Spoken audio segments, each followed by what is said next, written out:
Welcome to TESO Consulting Group's DEI podcast series, Why Is It So Hard? Shining Through the Shadow of Resistance. I'm Dr. Tonya Breland. And I am Erika.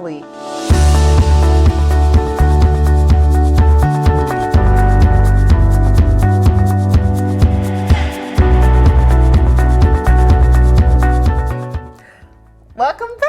Welcome back, everybody. We're so happy that you joined us again. Yes. We are here with Why Is This So Hard? Shining Through the Shadows of Resistance. So I'm Erika Leek. And I'm Tonya Breland. And our work today is about banning books, to ban or not to ban. But in this podcast series, we discuss issues that prevent us from being socially just and free. Yeah, and so, we're here really to challenge your thinking and help you to be the change that you might want to be, and really to move society along where we are a better society. We look at people differently, we treat people differently, and everyone is seen in society. And so today we're going to talk about books, banning books, and the topic of censorship, which is not so new, unfortunately, but we found some patterns in what gets banned and what gets allowed. So what about you? Tell me about your experiences with banned books or books that were disallowed. Well, I can start with a personal story. Okay. So, back in the day when I was a teenager or maybe adolescent, maybe going into teenagehood, there was a book that came out. There was a lot of hoopla around it. It was a Judy Blume book called Forever. Do you remember that book? I remember. So I guess there was a sex scene in the book, or maybe multiple, I can't remember. But I remember, because there was hoopla, my father was like, nope, you can't read that book, and it was like, yeah, but everybody's reading it. You know how that flew, right? So, I did get a copy of that book. I'm not going to tell you how, but I got a copy of it. And I read the book, and it, I don't think it was like all of it. It was not all that. Like, it didn't make me want to go out and have sex. That's for sure. That's for sure. At that stage and age, that wasn't a thing yet, so, but I think it was really like his whole thing was, I want to protect your innocence. I want to make sure that, that you have pure thoughts and, and I get it. He's a parent, he's a dad, that's what they do. That's right. But in school, things should not quite look exactly the same because school is really about opening up students' lenses to see the world from different vantage points. Yeah. And there's a lot out there to learn and a lot out there to read. And I just think that what we're seeing, because what we're seeing is a movement against certain literature or certain pieces of material, books that are in classrooms, that some people think students shouldn't read. That's right. What are your thoughts? I think that's, to me, when we talk about public education, in a public education system, everybody's experiences and perspectives really should be represented, right? So there shouldn't be a certain part of the public that doesn't get, represented. I think part of the challenge with banning books or censoring or anything like that, I think it's really like you said, like this attempt to protect kids from something you think they may not be ready for. But I think in a public education system, and I think even at home, I think there really should be this great conversation, right? So this is what we're learning about in school. This is what we discussed. And then home says, well, what do we think about that, right? And so here's what my beliefs are, or here's what, we believe, or whatever that structure is. But I think it's that great conversation. And I think not allowing kids to even talk about it, read about it, or anything like that, I think it really limits that lens. It really limits the opportunity for them to just come in contact with different ideas, right? And I think that's part of the point of public education. Right. Right. We all get to talk about these different experiences and ideas. And though it may not be an experience for you. I read that book. I was like, I don't want to have sex, you know? No, thank you, you know? Right. But it also was a really interesting book about teenage relationships. Right. And Right? that's real. And girls are going through that all the time. Absolutely right. You That's know? absolutely Not just right. girls, kids. But that's the truth, right? And so reading it at, I think, what were we, like 12, 13 or something maybe, like yeah. that, you know, I was getting ready to go into that space where these kinds of things, like the relationships and the pressure for sex and all of that was about to happen. And for those spaces where, for those families that were like, you absolutely can't read it, you know, what a missed opportunity To have a conversation. to say to a 12 or 13-year-old, what did you think about that? Right. Right. You know, what do you think about those characters? What do you think about the situation that she was in? What do you think about the fact that after she had sex with her boyfriend, they broke up? Like, what do you think about that? You know, that would have been just a really great opportunity for that. And I think when we say we don't want this topic, I think we miss opportunities to talk to our kids about some really complex issues. Right. And the other issue I think that's happening with book banning is also, you know, if you think about when we were in school, in English classes, especially in high school, we typically would read stories written by old dead white men. The dead white guys. Yep. Yes. And those were considered the classics. Yep. It's the Those were canon. considered, you know, like, you know, every child should read these books. You know, these are like, this is good. This is a good education. That's right. This is That's a good right. education. Where, you know, when we look at those stories, you know, you look at whose story is being told. You know, who's being centered Sure. with these books and who's actually represented here. Yep. And so, you know, a lot of times when book banning now is happening in schools, a lot of it is because there are some stories that some people don't want to be told. That's absolutely right. That's it. I was watching a documentary recently with Toni Morrison. It was riveting, by the way, on Netflix. I probably good. shouldn't do a plug, right? It was very good. It was very good and very inspiring on many levels. And one of the things that that they talked about was early in her career, when she first started writing, people were, you know, the critics were very critical of who her audience was. She was very clear that her audience was, she was writing for, you know, an audience of Black people because she wanted to share the stories of African Americans and what their experiences, their lived experiences were in fiction. You know, I mean, and she was very creative in how she would depict these stories, but she was criticized that she was never going to, you know, have the kind of acclaim that other white authors had in that space, and that she needed to write for audiences that were mixed. And she stood her ground and chose to continue to write for the audience that she was interested in writing for. Because when she was in school, and she went to Howard University, you know. Okay, I had to do that, I'm sorry. That's my alma mater. But at the time that she attended, they also were teaching the classic old dead white authors. And so she felt like, I want to write what I wanted to read. And so, but in, you know, her making that decision, and at some point she became a, you know, a Nobel Prize winner for her literature. That's right. So I mean, it was world renowned. But really what she was talking about was representation. Yes.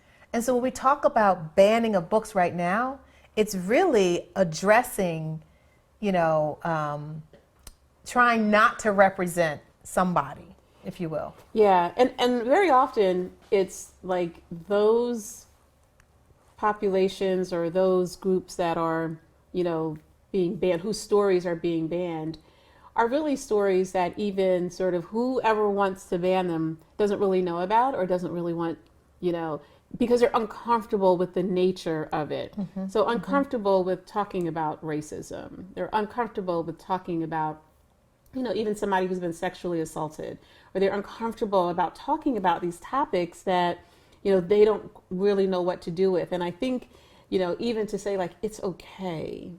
It's okay to not know it, but let's have a conversation. It's not okay for kids to never come in contact with it. Right. Like that's just, it's just not okay. Right. And I think you're right. I think goes back to, representation. So when we talk about, like Faulkner or Hemingway or any of those, the dead white guys, although they were gifted writers, and not taking anything away, they were the voices that were allowed to be heard and read and learned about. Like those voices were, and continue to be pushed, to classrooms and book groups and stuff like that. And yes, again, gifted writers, great stories, but they're not the only stories. That's right. Right? They're not theirs isn't the only lens of living and learning and loving and failing and trying. Like they're not the only ones. And I think the fact that, I saw that same great documentary, the fact that in college, she didn't really get exposed to Black authors. That shocked me. I don't know that why. shocked me too. That really shocked me. Because it wasn't like that when I went. Yeah, right. But it was a different time period. Right. And then even for her sort of not to be challenged in her own literary space about who she, would write about. But I think that speaks to sort of that larger system, right? Yes. So Yes. we don't want to hear about these stories. Her book, The Bluest Eye, is still banned. It's still, tops a lot of banned book lists, which is incredible to me because the topics in that, in that particular novel, we still read about, we're still confronted with every day. Right? And so for kids, for us to say, okay, yes, this is an issue in society, but we don't want to talk about it, I think is, again, I keep saying a missed opportunity, but I think it's unjust. Right. It is unjust. It's unjust. Right. Because oftentimes what is being touted as great literature centers whiteness. Yes, it does. It doesn't center the lens of other students. Now, when we think about lens, there was an example I wanted to just kind of talk about a little bit. So say we both are, riding down the street and we see a car accident. The police ask you, Erika, what did you see? And you begin to tell the story as you saw the car accident from where you were on the road. I'm maybe coming from the other direction. I'm going to share what I saw from another lens, from another direction. There may be other bystanders who saw something or heard something. And when you look at all four reports, you're going to see something a little bit different because our lens, the vantage point where we were when it happened, what we saw from where we were, like maybe you got there 1 minute after me, and you saw something right before I did. Maybe I stayed a minute beyond you and saw something that you didn't see. Right. Maybe I heard something that you didn't hear. Right. It doesn't mean that it's a different story. That's right. It just means that we have a different lens about how we present that story. Right. And I think that's often what's missing in literature in schools, and that's what is unjust. That's what hurts students because somebody in that classroom is likely not represented in what they're reading. I remember when I was in college, I took, it was the class was something like, it wasn't African American literature, but it was definitely like, it centered voices of people of color. And one of the things we read, I have read Jane Eyre so many times. I really did love that novel. I don't know why, but I just loved it. I still love it. But when I got to college, part of the plot of Jane Eyre, like the man that she goes to work for, up in the attic, there is a woman that's locked away, and it's because she has like mental health issues, and he met her in the Caribbean or something like that. So she's a woman of color, right? So when I got to college, I read this other book called The Wide Sargasso Sea, and the book was really based on it. It sought to tell her story. Oh, wow. Right? And so that was the first time that I really, because, like Toni Morrison, in high school, we read The Dead White Guys. That's who we read. I was an avid reader, so I read everybody on my own, but that's who we read in school. So my expectation for an institution, and I didn't really question it. I wasn't like, we need to read something else. It was just like, okay, we'll read this. So I read like Baldwin on my own. Like I read everybody on my own. When I got to college, though, that class showed me like, no, there are other stories that should be taught, right? So the woman in the attic, we need to hear her voice. We need to see what her experiences are, right? We need to, and it's funny because in the novel, that's all you know about her, is that she kind of met this guy and whatever, they had a child or whatever. So it's like this idea that, those stories get locked up in the attic, right? So we know that they're there. We just don't want to see them and we don't want to hear them and they're forbidden because Jane Eyre, as the governors, couldn't go up there. So it's like, so we can't access it. And all we're saying is that there is another story, right? There is another way to look at this situation. Like American history. That's right. That's right. Absolutely. There is another story, right? And so I think to say that these stories, even if it's in this space of, so one of the things we see a lot of now in terms of the requests, I think it's the American Library Association was saying that they've had unprecedented amount of requests for banned, material, and it tends to center on LGBTQ, books and material, and even in that space. So let's say, there are challenges with sharing that material or your kids having access to material. I'm going to go back to the missed opportunity, right? Go back to so what is objectionable? What are we struggling with? But more importantly, like, let's talk about like the characters and what they're struggling with and why are we not necessarily willing to just kind of share these stories, with our children. What are we afraid that's going to happen? Right. What are we afraid that's going to happen? And so again, to go back to this space, because I did it with my parents before, like, okay, so this is what, this is our experience. And so what do you think about, what should happen and that kind of thing? I think those conversations to dig really deeply with kids, I think is really important. Yeah. I was, as you were talking and I kind of brought up history, I was thinking about the 1619 Project and how that project really threatened the existence of a lot of people in this country who were concerned that the lens was not white centered. That's right. Centered around whiteness and centered around the narrative that almost makes the enslavement period seem not so bad. Good masters, right? Right, exactly. And what that book did was, it pushed the envelope for a lot of people, obviously. But what it did was it gave another lens. It allowed us to see. But the truth is, there's a lot of, primary sources that you can go to currently, that are readily available and accessible all over the place. That's right. That would back up and support another story outside of what we are often taught in school.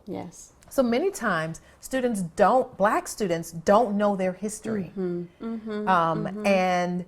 no one else does either. That's right. And so it's not being taught in schools. So you've got, generations of kids who don't know our story or even the strength of our story as Black people. Absolutely. The fact that our generations have been able to survive beyond the mistreatment that our ancestors had to face is remarkable in and of itself. Absolutely. The trauma that is carried through our bloodlines is just unbelievable. It really is. Yesterday I was coming downstairs and my husband had on the History Channel, and on the History Channel they were talking about the Buffalo Soldiers, like the military regiment, and I was like, what channel is this? He said, it's a History Channel. They're showing all Black documentaries today. It was, the MLK holiday. Sure. I'm like, So anytime I turn on a History Channel, it's always stuff that's like, I've already seen this. Like, why do you see George Washington again? You know, like how many times, right? Or, you know, D-Day or whatever. And those are important times and people and occurrences in history. They really are. Sure. But there are other stories. Right. And I have to wait until Martin Luther King holiday to see it. Right. You know? Right. And it was fascinating. They were talking about this one soldier. I think I forget what the rank was, but they actually made him like they gave him a rank. It was during the Woodrow Wilson administration, and there was a white soldier who said, "I cannot report to him," and it became such a big issue that they it actually went up all the way up to the president.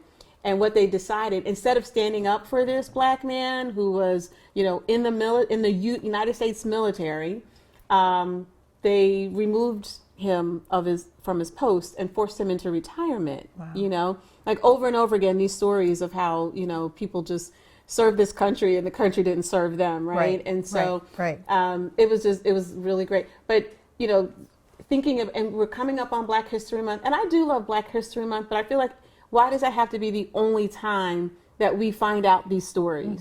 And by the time this airs, Black History Month might be like almost finished. Yeah. But still, this is a really important point to bring up. You know, and so, you know, even TCM, I love black and white movies. I can only see black people in meaningful roles in black and white movies on Turner Classic Movies, like during Black History Month. You know, it's like, come on, Right. You know, and so it's so frustrating that, you know, we limit these stories to these like really specific times of the month or the year or that kind of thing. And so, but we were talking about banned books, and that's the challenge, right? It's like banned books bans the story, Right. It bans the experience, Right. and it bans the voices, Right. and And so, it's another form of discrimination. absolutely. And I think failure to recognize that, right? And when we go along with, okay, this is the banned book list, you cannot teach this. You know, I think we really just sort of we really just limit, right, the exposure Right. that our Right. our students have and that we have, Right. as And then well. we raise another generation of clueless people who continue to perpetuate Yes. the discrimination that their forefathers Yes. perpetuated in our society. I have a question for you because you're a former English teacher, and we've talked about this, the N-word. So what about those books that have the N-word? Is it okay in literature to read books in a class where the N-word is included? Yes. So I say bring it on. Okay. So but it has to be the right teacher. And I will say that. So I taught Huck Finn, you know, N-word is all through that novel. But I also taught Huck Finn with the lens of, is this an abolitionist text, right? So when we read that, when we frame it that way, and we decide, and by the way, we start off with a conversation on the N-word. Black and white kids, Latino kids, Asian, everybody in that room, we talked about it because it's a word that they have all been exposed to through music or otherwise, right? And so let's talk about what our experiences are. What do we think about it? You have to give kids the opportunity to chop it up, right? To analyze it and have those conversations. And there were more than once kids walked away with, I'm never going to use that word again. It's like, okay, right? Because we talked about the history, so we know where this word is coming from, right? So I think if you don't do that, right? Missed opportunity. Yes, if you don't do that, they never get the opportunity to challenge their own selves. Right. Not only their peers, but their own selves. Like, why am I using this word? Right.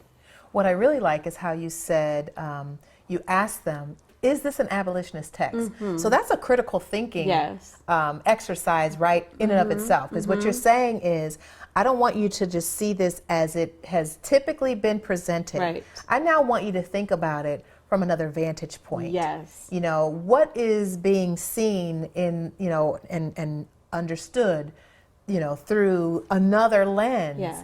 And that's a masterful teacher there, you know, like. Thank you. I bow to you. No, but no, I'm kidding. But you know, but really, it's like it takes a gifted educator to be able to say, I can take a text and I can make it meaningful, and I can help students, even an old text like Huck Finn, I can take it and I can make it meaningful and relevant Yes. for kids right now, today. Yes. And there's a lot of text that's coming out right now, like you mentioned, you know, text around the LGBTQ community, or even text of related to people of color. You know, if you think about the stories that we learn in school, whose story is being told? So we know about white folks, you know. How many Asian folks do we know That's about? That's true. That's right. That's How many absolutely Latino right. folks do we know That's about? it. That's How many it. people with disabilities do we know about? You know, like when you think about like the different groups of people who are not represented in Yes. text. Now let's take the little children That's who are right. opening the books. And every time they see a book, they don't see themselves That's right. represented and reflected in the text. That is so true. You know, so it sends a message to them that they're invisible, That's right. that they're not valued, they're not important, that they don't matter in society. And it's kind of the message that Toni Morrison was getting Yeah. when the critics were saying, well, you need to write for a wider audience. Yes. What they're saying is the story of Black people is just not that important, That's right. and it's not going to sell. That's right. You know, Black and people don't read. right, Yes. right, and sadly, that commentary and that mentality still carries today Yes. in different ways. You know, and so it's like, how come we live in a world, we live in a country, we live in a state that is extremely diverse. Yes. There are people from all different ethnic groups, all different walks of life, all different religious backgrounds. We don't know hardly anything about them. We don't. We don't. We know very little about their customs, That's right. very little about their histories, very little about their cultures, because schools are not opening opportunities for us to be able to learn. And I think in this case, it's like, I don't say it's as simple as, but I think when it comes to like the story, so it's like, so you don't have to ban Huck Finn. You don't even have to ban Faulkner or anybody else. What you can do is show the other side. Exactly. Right? So yes, I read Jane Eyre, but reading Wide Sargasso Sea sort of brought the story together, right? So we read Huck Finn, but then we also read slave narratives. Why would Jim want to run away? You know, so when we see that, you know, how absolutely horrible, impossible, and brutal this life was as an enslaved person, then we know, right? Like, this is why he would want to leave. This is why, right? And so I think sort of providing that other story.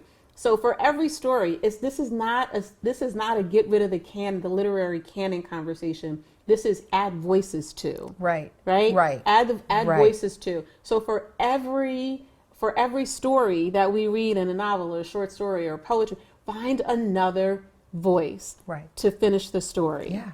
Right. Yeah. And I think that's the challenge that we're having with the fact that there are patterns of exclusion in the movement to ban books is the challenge. Right. That's Yeah. really what it is. It's really about patterns of exclusion. Yeah. You know, not inclusivity, not, Right. not diversity. That's right.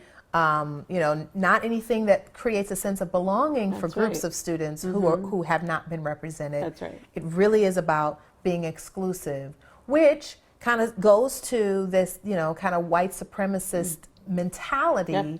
that still permeates our society, sadly and unfortunately, and still creates problems. Yeah. And so, I think you've laid it out there really beautifully. Ultimately, I don't know, are there any books that you think should ever be banned? That's a good question. See, I see the teaching potential in just about all the literature that I've read. That said, I have not read every single thing. Sure. You know, so I don't know that I could say that there are none that should. I just think we look at whose voice is being told, what's the literary merit, what's the instructional merit, and I think when we stop at, oh, this is about these kids when you stop there, it's short-sighted. Yeah. It's short-sighted, and so we have to take a look at, again, whose voices is whose stories being told. What's the literary merit? What are we? Which I will say most books. I would say virtually all books have literary merit. I'm not one to say like don't teach that. That's just not me. But more importantly, like what are we teaching? Right? What are we teaching from this book, or what can we teach? What can kids learn? I think we have to start there, and I don't think that's so hard. I don't think that's so hard either. Yeah, I mean, I really enjoyed this conversation with you, and I hope that you enjoyed it as well. Please stay with us with our podcast series. We've got more topics that we can talk about. We can even dig deeper with this one if we chose to. Absolutely. But we really enjoy sharing these conversations with you. We hope that you're enjoying them as well. Again, I'm Tonya. I'm Erika. And thank you for joining us. Take care.